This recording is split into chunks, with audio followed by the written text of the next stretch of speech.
ಕಮಲಾಪುರ ಎನ್ನುವ ಒಂದು ಹಳ್ಳಿಯಲ್ಲಿ ದೀಪಾಳ ಮನೆ ಇತ್ತು. ರಾಜೇಶ್ ಸದಾ ಯಾವಾಗಲೂ ಏನನ್ನಾದರೂ ಯೋಚಿಸ್ತಾನೆ ಇರ್ತಾನೆ, ಮತ್ತೆ ತಕ್ಷಣನೇ ಮರೀತಾನೆ.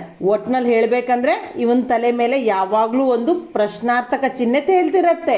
ದೀಪ ಮನೆ ಕೆಲಸದಲ್ಲಿ ಸದಾ ಬೀಜಿ, ಕೈಯಲ್ಲಿ ಸೌಟು ಅಥವಾ ಫೋನು ಇದ್ದೇ ಇರತ್ತೆ. ಗಂಡನ ಮರುವಿಗೆ ಬೈತಿರ್ತಾಳೆ, ಆದರೆ ಇವಳಿಗೂ ಮರುವಿನ ಕಾಯಿಲೆ ಇದೆ ಅಂತ ಇವಳಿಗೆ ಗೊತ್ತಿಲ್ಲ.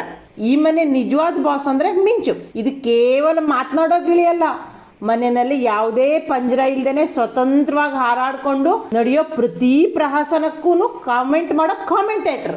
ಒಂದಿನ ಬೆಳಿಗ್ಗೆ ರಾಜೇಶನ ಕೈಯಲ್ಲಿ ಟೂತ್ ಬ್ರಷ್ ಇದೆ, ಆದ್ರೆ ಅದ್ರ ಮೇಲೆ ಪೇಸ್ಟ್ ಹಾಕೋ ಬದಲು ಶೇವಿಂಗ್ ಕ್ರೀಮ್ ಹಾಕ್ಲಿಕ್ಕೆ ಹೋಗಿ ಕೊನೆ ಕ್ಷಣದಲ್ಲೇ ಎಚ್ಚೆತ್ಕೋತಾನೆ. ಮತ್ತೆ ಕನ್ನಡಿನೇ ನೋಡ್ತಾ ಏನನ್ನೋ ಆಳವಾಗಿ ನೆನಪಿಸ್ಕೊಳ್ಳೋ ಪ್ರಯತ್ನ ಮಾಡ್ತಿರ್ತಾನೆ. ದೀಪಾ, ಹೋ ದೀಪಾ, ಬಾಯಿಲ್ ಸ್ವಲ್ಪ.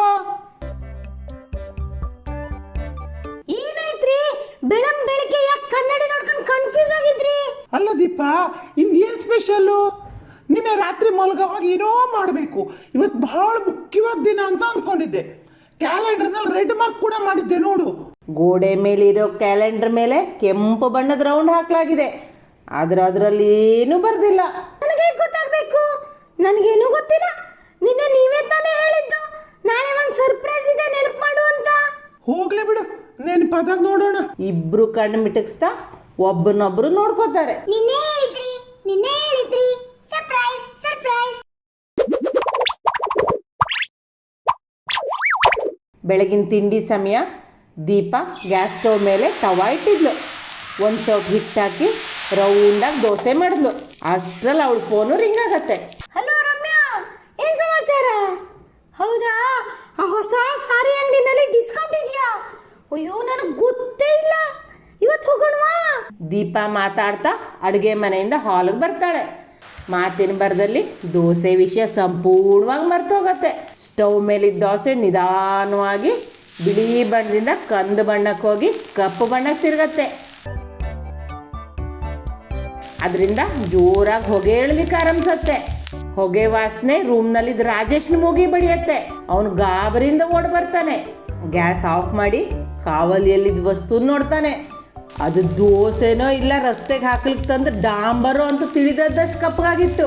ದೀಪಾ, ಓ ದೀಪಾ, ಇದು ದೋಸೆನಾ ಅಥವಾ ನನ್ನ ಶೂ ಪಾಲಿಶ್ ಮಾಡಿರೋ ಹೊಸ ಬಿಲ್ಲೆನಾ ಅಥವಾ ಕಪ್ ಚಾಕ್ಲೇಟ್ ಪ್ಲೇಟಾ?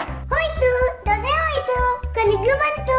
ಅಯ್ಯೋ ಶಿವನೇ, ಮರ್ತೇ ಹೋದೆ. ರಮ್ಯಾ ಫೋನ್ ಮಾಡಿದ್ಲಾ, ಅದಕ್ಕೆ ಮತ್ತೆ ದೋಸೆ ಕರ್ಕ್ಲು, ಹೊಟ್ಟೆ ಖಾಲಿ. ಆಫೀಸಿಗೆ ಹೋಗೋ ಸಮಯ.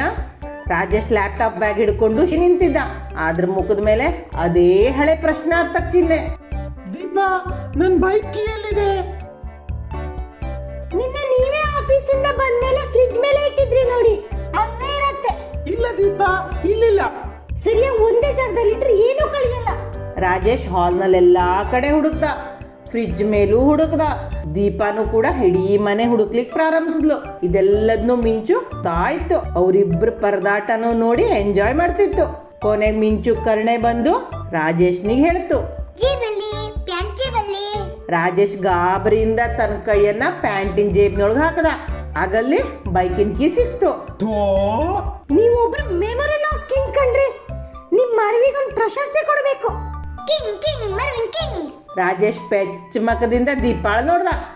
ದೀಪ ಸೊಂಟದ ಮೇಲೆ ಕೈ ಇಟ್ಟು ಜೋರಾಗಿ ನಗ್ಲಿಕ್ಕೆ ಪ್ರಾರಂಭಿಸಿದ್ಲು. ಒಂದು ಭಾನುವಾರ ಉದ್ದನೆ ಚೀಟಿ ಹಿಡ್ಕೊಂಡು ಬಂದು ರಾಜೇಶ್ನಿಗೆ ದೀಪ ಕೊಟ್ಲು. ನೋಡಿ, ಮನೆಗೆ ಅತಿಥಿಗಳು ಬರ್ತಿದ್ದಾರೆ, ಪಾಯಸ ಮಾಡಬೇಕು. ಈ ಲಿಸ್ಟ್ ಅಲ್ಲಿ ಇರೋದನ್ನ ಮಾತ್ರ ತನ್ನಿ. ಹಾಲು, ಸಕ್ಕರೆ, ಟೊಮೆಟೊ ಮತ್ತು ಗೋಡಂಬಿ ಮರಿಬೇಡಿ, ದಯವಿಟ್ಟು ಮರಿಬೇಡಿ. ನಾನ್ ಮರಿತೀನಾ? ದೀಪಾ, ನನ್ನ ಮೇಲೆ ಕಂಪ್ಯೂಟರ್ ಇದ್ದ ಹಾಗೆ, ಲೀಸ್ಟ್ ಕೂಡ ಬೇಡ, ಎಲ್ಲ ತಲೆ ಪ್ರಿಂಟ್ ಆಗಿದೆ. 10 ನಿಮಿಷದಲ್ಲಿ ತರ್ತೀನಿ. ಚೀಟಿನ ಟೇಬಲ್ ಮೇಲಿಟ್ಟು ಸ್ಟೈಲಾಗಿ ಹೊರಗೋದ.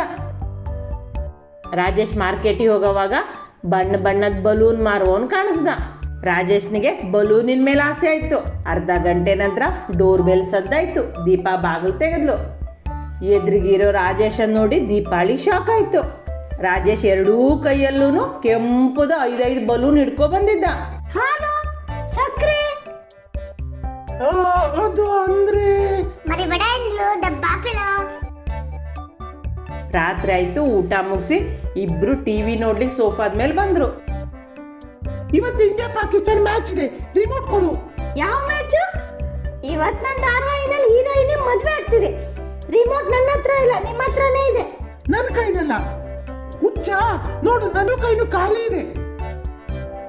ರಿಮೋಟ್ ಅನ್ನು ಹುಡುಕ್ಲಿಕ್ಕೆ ಪ್ರಾರಂಭಿಸ್ದ. ಸೋಫಾದ ಮೇಲೆ ಟಿವಿ ಎಲ್ಲ ಕಡೆ ನೋಡ್ದ. ದೀಪಾ ಕೂಡ ಅವನಿಗೆ ಸಹಾಯ ಮಾಡಿದ್ಲು. ಎಲ್ಲೋಯ್ತು ರಿಮೋಟು? ಖಾಲಿ ಚಕ್ರ ಕಟ್ಕೊಂಡು ಓಡೋಯ್ತಾ? ಏ ಯಾವ ಕೈನಲ್ಲಿ ನೋಡು? ರಾಜೇಶ್ ತನ್ನ ಕೈಯನ್ನು ನೋಡ್ದ. ಕೈನಲ್ಲೇ ರಿಮೋಟ್ ಇತ್ತು. ಮತ್ತ ಅದೇ ಕೈನಿಂದಾನೆ ಸೋಫಾದ ಕುಶನ್ ಅನ್ನೆಲ್ಲ ತುಡುಕಿದ್ದ. ಓ ಅಯ್ಯೋ ದೇವ್ರಿ, ಸ್ವಂತ ಕೈನಲ್ಲೇ ಇಟ್ಕೊಂಡು ಊರೆಲ್ಲ ಹುಡುಗ್ರಲ್ಲ, ನಿಮ್ಮನ್ನ ಮ್ಯೂಸಿಯಂ ನಲ್ಲಿ ಇಡಬೇಕು. ರಾಜೇಶನ್ ನೋಡಿ ದೀಪ ನಗ್ಲಿಕ್ ಪ್ರಾರಂಭಿಸಿದ್ಲು. ಅವಳು ನಗು ಎಷ್ಟಿತ್ತಂದ್ರೆ ನಗುತ್ತಾನೆ ಬ್ಯಾಲೆನ್ಸ್ ತಪ್ಪಿ ನೆಲಕ್ಕೆ ಬಿದ್ದುಬಿಟ್ಲು. ಮರುದಿನ ಸಂಜೆ ಹೊರಗಡೆ ಜಿಟಿ ಜಿಟಿ ಮಳೆ ಶುರುವಾಗಿತ್ತು.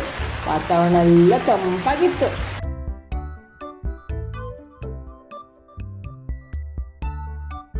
ಪಾಪ ದೀಪಕ್ ಸುಸ್ತಾಗಿರ್ಬೇಕು. ನಾನೇ ಹೋಗಿ ಅವಳಿಗೆ ಗೊತ್ತಾಗ್ದಿದ್ದಾಗೇನೆ ಚಾ ಮಾಡಿ ಸರ್ಪ್ರೈಸ್ ಕೊಡ್ತೀನಿ.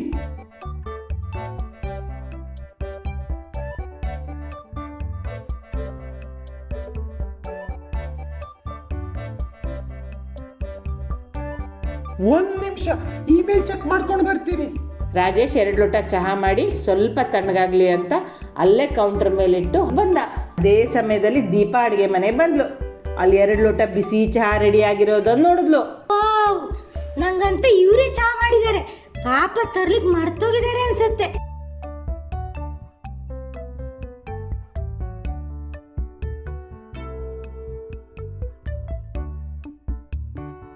ಅರೆ, ನಾ ಚಾ ಮಾಡಿದ್ ಕಾಣಿಸ ಅಥವಾ ಮಾಡೋದ್ನೇ ಮರ್ತೋದ್ನಾ? ರಾಜೇಶ್ ಮತ್ತೆ ಗ್ಯಾಸ್ ಹಚ್ಚಿ ಹೊಸದಾಗಿ 2 ಲೋಟ ಚಹಾ ಮಾಡ್ದ. 2 ಲೋಟ ಚಹಾ ಹಿಡ್ಕೊಂಡು ಹಾಲಿಗೆ ಬಂದ. ಅಲ್ಲಿ ದೀಪ ಟಿವಿ ನೋಡ್ತಾ ಇವನಿಗಾಗೆ ಮೊದಲು ತಂದಿದ್ದ ಚಹಾ ಹಿಡ್ಕೊಂಡು ಕಾಯ್ತಿದ್ಲು. ಇಬ್ರು ಮುಖ ನೋಡ್ಕೊಂಡು ಚಹಾ ನೋಡಿ ಶಾಕ್ ಆಗಿ ನಿಂತ್ಕೊಬಿಟ್ರು. ಅಯ್ಯೋ, ಸಂಜೆ ಸಮಯ ರಾಜೇಶ್ ಆಫೀಸಿಂದ ಬರುವಾಗ ಬೇಕರಿಯಿಂದ ಒಂದು ಕೇಕ್ ಬಾಕ್ಸ್ ಅನ್ನು ತಗೊಂಡು ಬೆನ್ನಿಂದ ಇಟ್ಟುಕೊಂಡು ಬಂದ. ದೀಪ ಕಣ್ಣು ಮುಚ್ಕೋ, today is a big surprise. Rajesh table ಮೇಲೆ ಸುಂದರವಾದ ಕೇಕ್ ಇಟ್ಟ. ಅದ್ರ ಮೇಲೆ ಹ್ಯಾಪಿ ಸ್ಪೆಷಲ್ ಡೇ ಅಂತ ಇತ್ತು. ವಾವ್, ಎಷ್ಟು ಚೆನ್ನಾಗಿದೆ. ಆದ್ರೆ ಇವತ್ತು ಏನ್ ಸರ್ಪ್ರೈಸ್? ಯಾರ್ ಬರ್ತ್ಡೇ? ನಂದ ಅಲ್ಲ ನಿಮ್ದ? ಖಂಡಿತ ಅಲ್ಲ. ನಮ್ಮ ವೆಡ್ಡಿಂಗ್ ಆನಿವರ್ಸರಿ ಕೂಡ ಹಿಂದಿನ ತಿಂಗಳೇ ಮುಗಿದೋಗಿದೆ. ಇವತ್ತು ಆಕ್ಚುಲಿ ಸರ್ಪ್ರೈಸ್ ಮತ್ತೆ ಬುದ್ಧೂಸ್. ರಾಜೇಶ್ ಮೆದ್ಲಲ್ಲಿ ಮೆಮೊರಿ ಚಿಪ್ ಕೆಲಸ ಮಾಡೋದೇ ನಿಲ್ಸ್ಬಿಡ್ತು. ಬೆಳಗ್ಗೆ ಕ್ಯಾಲೆಂಡರ್ ಮಾರ್ಕ್ ಮಾಡಿದ್ದ, ಸಂಜೆ ಕೇಕ್ ತಂದ. ಹೋಗ್ಲಿ ಬಿಡಿ, ಈ ಮರವಿನ ಮಧ್ಯೆನೂ ನಾವು ಖುಷಿಯಿಂದ ಇದೀವಿ ಮತ್ತೆ ನೆಮ್ಮದಿಯಿಂದ ಇದೀವಿ. ಅದೇ ದೊಡ್ಡ ಸ್ಪೆಷಲ್. ಬನ್ನಿ ಕೇಕ್ ಕಟ್ ಮಾಡೋಣ. ಹಾಗೆ ಮಾಡೋಣ. ಇಬ್ರು ಒಬ್ರನ್ನೊಬ್ರು ನೋಡಿ ನಗ್ಲಿಕ್ಕೆ ಪ್ರಾರಂಭಿಸಿದ್ರು. ಇಬ್ರು ಖುಷಿಯಿಂದ ಕೇಕ್ ತಿಂದ್ರು. ಮಿಂಚು, ನೀನು ತಗೋ. ಮತ್ತೆ ಮಿಂಚು ಕೂಡ ಕೇಕ್ ತಿಂತು. ಬೀಗ ಹಾಕೋದನ್ನೇ ಮರೆತು ಇಬ್ರು ಹೊರಗೆ ಬಂದ್ರು. 10 ಹೆಜ್ಜೆ ಮುಂದೆ ಹೋಗಿದ್ರಷ್ಟೇ. ಬಾಗಿಲು ಸರಿಯಾಗಿ ಲಾಕ್ ಮಾಡಿ, ಮತ್ತೆ ಕೀ ಎಲ್ಲಿಟ್ಟಿದೆ ಅಂತ ಮರಿಬೇಡಿ. ಅಯ್ಯೋ, ಲಾಕ್ ಮಾಡೋದನ್ನ ಯಾರಾದ್ರೂ ಮರಿತಾರಾ? ಅಲ್ಲೇ ಇದ್ದ ಗಿಳಿ ಗಂಟಲು ಹರ್ಕೊಳ್ಳೋ ಹಾಕಿರಿದ್ಲಿಕ್ಕೆ ಶುರು ಮಾಡ್ತು. ಗಾಬರಿಯಿಂದ ರಾಜೇಶ್ ಮತ್ತೆ ದೀಪ ಓಡ್ ಬಂದು ಮನೆ ಬಾಗಿಲು ನೋಡಿದ್ರೆ ಬಾಗ್ಲ ಹಾಗೆ ತೆರ್ಕೊಂಡಿತ್ತು. ಅಯ್ಯಪ್ಪ, ಇವತ್ತು ಗಿಳಿ ಮಾತ್ರ ಇಲ್ದೆ ಹೋಗಿದ್ರೆ ಕಳ್ಳರು ಬಂದು ಮನೆನೆಲ್ಲ ಖಾಲಿ ಮಾಡಿಬಿಡ್ತಿದ್ರು. ಹೌದ್ರಿ, ನಮ್ಗಿಬ್ರಿಗೂ ವಯಸ್ಸಾದಂಗಾಗಿದೆ. ಆದ್ರೆ ನಮ್ಮ ಮೆಮೊರಿಗಿಂತ ನಮಗೆ ಮಿಂಚುನ್ ಮೆಮೊರಿನೇ ತುಂಬಾ ಸ್ಟ್ರಾಂಗ್.